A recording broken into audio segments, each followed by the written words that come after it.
And for this project, we had an old deck that had some rotted deck boards, and some of that rot was so bad that it actually started to wear the joists underneath that were supporting it. So we get the deck cleared off, and then we can go to work getting some of the deck boards off. That was interesting because some of them were fastened with screws and some of them were fastened with nails. That was kind of weird.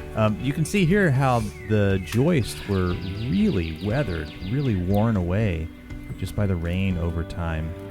But once we got all the deck boards off, it revealed a little bit of a surprise about how the deck was built.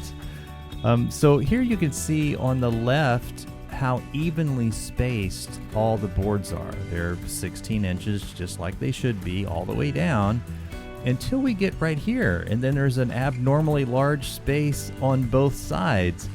But as you zoom in, you can see a pencil mark. There's a pencil mark where it should have gone 16 inches. So what happened is they ran out of wood while they were building the deck, and instead of going to the store to get another piece, they just put it in the middle to split the difference.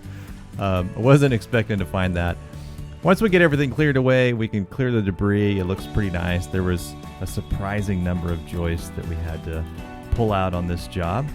But then it's time to get to work cutting the joists and getting those joists back in place.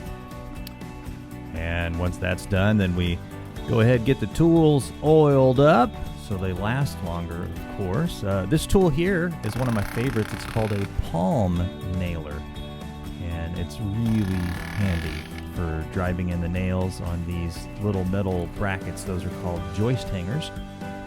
But we get those joist hangers back in place, and when all that's done, then we can start cutting the deck boards, get those measured and cut. I did want to show you these black strips that are on top of the new joist I put down. That stuff is called joist tape. It's very easy for water to sit on top of the joist, and that causes them to rot over time.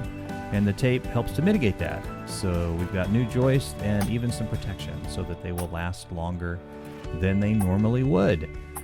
And of course, when we get all those deck boards back together, here is the finished product.